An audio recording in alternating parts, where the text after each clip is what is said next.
yes. Never let it be said that I play favorites. I will praise you if you do well and give you a whipping when you misbehave. Which means Anna is probably going to get a grilling from me.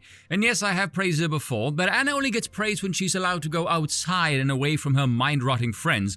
Otherwise, she stays with them and toes the line like the little peon she is.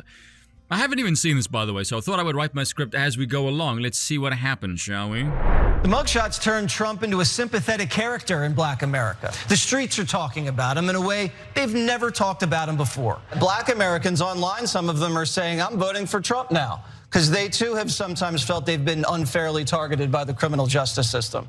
And you know, in this country, nationally, 1 or 2% of the black vote swinging to the Republicans, that's the election right there.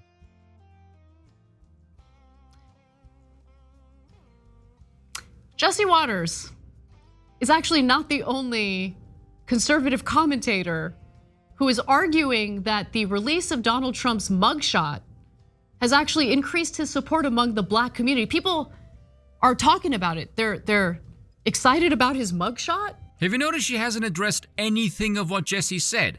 By the way, I have not heard a single conservative commentator, even though he's a news anchor, by the way, make any of these claims. All I've seen are clips on YouTube, TikTok, and the Twitter of black people themselves all over the US saying vote for Trump.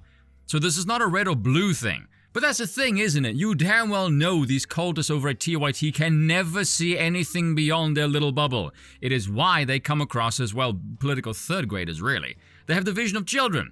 It's actually comical how stupid they really are. On the streets, as Jesse Waters said, this is like the most ridiculous thing I've ever heard. Now, look, to be sure, the Republican Party has, as we've talked about on the show before, increased its support among black male voters a little bit. And why do you think that is, Anna? Do you have any explanation as to why? I'm gonna go with no, because that would require self-reflection and an admission that the Dems are doing something wrong, and Lord knows she's in no way capable of doing that. You know why? Because this one doesn't affect her personally. That has nothing to do with the release of Trump's mugshot. Yes, actually it is. It is culturally symbolic. Black people literally say this. Jesse pointed it out. Did you even listen to anything he said? Because so far, all I've heard from your ass is just waffling as if Jesse didn't even say anything at all. As a matter of fact, what was the purpose of playing Jesse? You haven't even bothered to respond to anything he actually said. He's just been an intro prop. And I think it says something about people like Jesse Waters if they think a mugshot is something that would persuade black voters to support Trump. Again, he literally said why. Hell, black people have said the same thing Jesse did. Heaven's sake, woman, you're on the Twitter. If I've seen it, I will bet my bollocks so have you. You're just playing stupid at this point. Like, what are you trying to say there? You're an idiot. How about that? And unfortunately, Waters isn't the only person who has this kind of thinking. Yeah, black people who openly espouse it have also said the same thing. Shocker, I know. It's very difficult for you to understand, Anna. The only time you listen to any black people is when they happen to agree with you. Among conservatives. So let's watch a little more of Waters and then we'll comment. Oh, place your bet, folks. Are they going to address anything Jesse says? I'm going to go with no. He is now seen by non-political folks as a rebel, an outsider with swagger. And as one black lady I spoke with earlier today here in New Orleans said, Trump's a gangster. And that means he has cred among a new block of voters that perhaps have never given him a serious look, and now they're looking again. The African-American community, the black community, is rallying behind Donald Trump. And they're pointing to the mugshot saying, look, we've been saying this all along. We've been getting what the treatment Trump's getting now all along. It was the security guards at the event, a group of them, and on like 3 separate occasions, African-American men came up to me. They go, hey, man, we're never voting for that other guy. We get all of this stuff. But black Americans used to view it as white-black, and Donald Trump opened their eyes to it's really about the corrupt and the people who they don't want to be involved. It's about the people pulling the strings. It's about the haves and the have-nots as far as power, not just money. And so now they've transitioned from the system is corrupt from, against black people by white, but they're seeing one of the most powerful white men in the world go through the same kind of that their buddy did or their cousin who was selling weed on the corner, and they go, maybe it's not a black-white thing. Oh, there's no way in hell they are going to address any of that. I'm calling it now.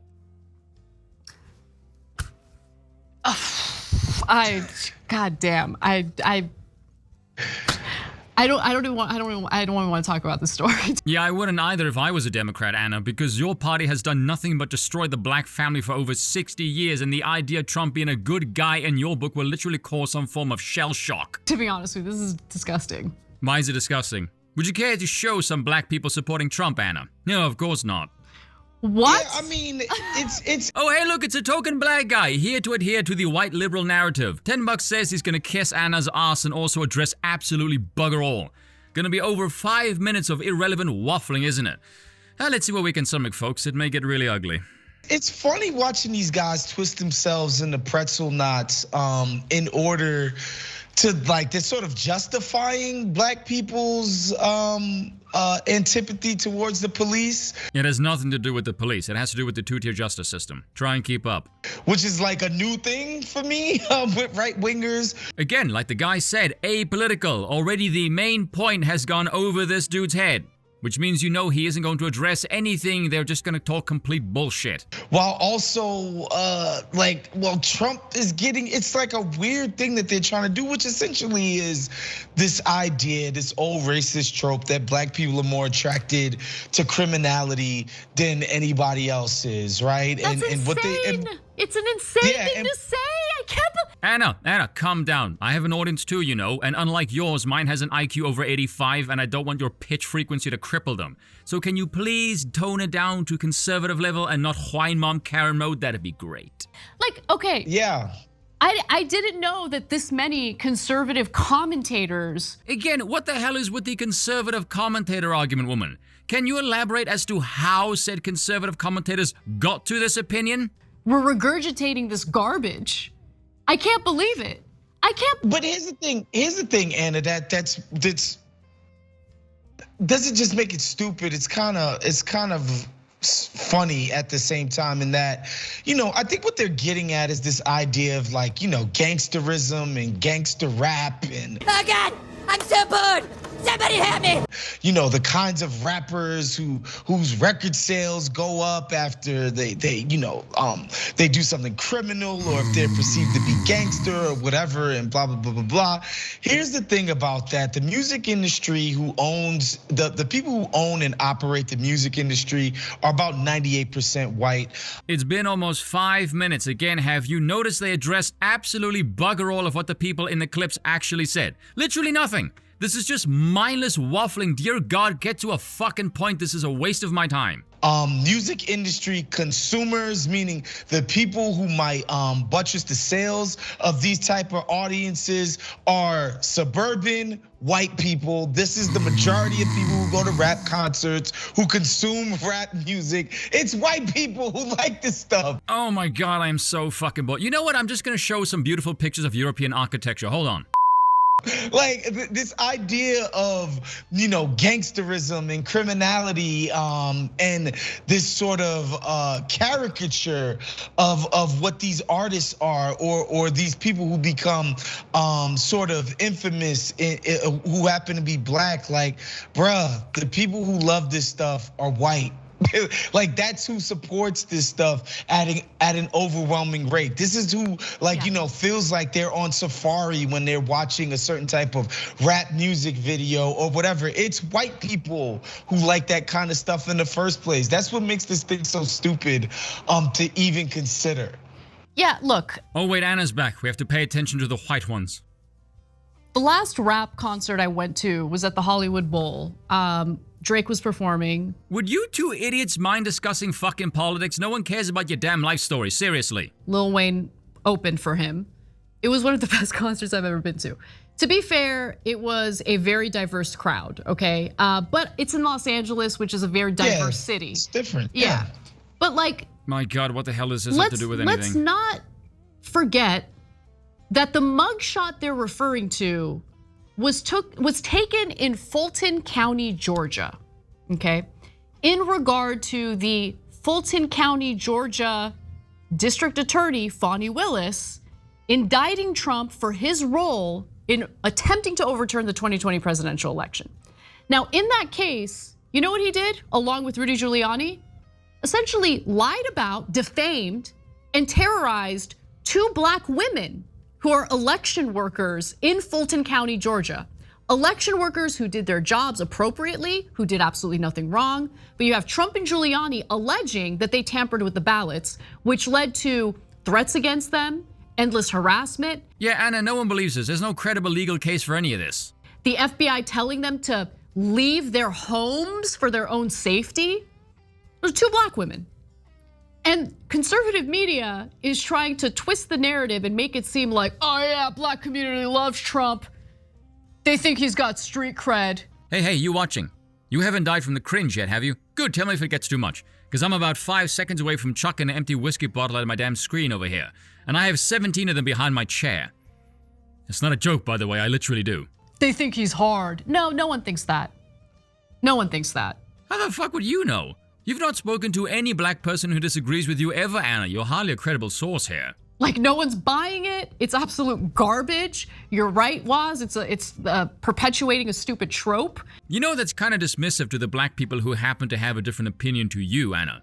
I know being a white liberal and all, and therefore you have your head so far up your own asshole, it's very difficult for you and all, but still it is 2023. People can identify as all kinds of things now, including blacks being anything but Democratic Party loyalists. It's great.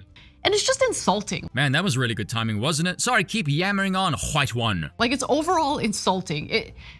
It makes the claim, you're right, that black people are attracted to criminality. I love how it's been over 7 minutes and not once did they reference anything the conservative people said, which was the unfair justice system. It just goes to show you, they don't address any of it because they would get their asses kicked, so just deny. Anyway, I think it's gross, all of it. Yeah, I get it, I get the funny angle, especially that dork in the very first video in the compilation we showed you. Please stop talking, right? Anna, you are not allowed to call anyone else out for cringe. It would be like me calling out somebody else for pretentiousness. The streets, Anna, the streets. But I can't. The streets of Midtown East, where that guy probably lives, where you won't find a Negro in sight. I think it's the saddest part about this is that you two fuckwits haven't said anything remotely relevant to politics in over 7 bloody minutes. These people are tasked with informing their viewers. Yeah, which is something your organization never does. All you do is race and rage baiting. About politics and the process and what's happening in our country. And to me, the saddest part is just the utter contempt that they obviously have for their viewership and listeners. They think these people are stupid. It's funny because they actually listen to black people and we can believe them because we have scores of black people saying vote for Trump all over the internet. This segment featured none of the videos that went viral, just some stodgy old conservative voices that their network obviously cherry-picked for the segment because TYT are a bunch of fucking cowards who live in a bubble. I really truly believe even the most virulent racist doesn't think that a black person is all of a sudden gonna just turn, just completely do a 180 shift on his or her viewpoint of Donald Trump based on a mugshot. Like I don't even think the most virulent Klansmen would actually believe that. Like it just shows that they just don't care anymore, and they're not even trying at this point. Thanks for watching. Shut up, Buffalo. I'm in Europe now. If I want to go to a safari, I'll go back home. Cheers for watching, and once again, I apologize for nothing.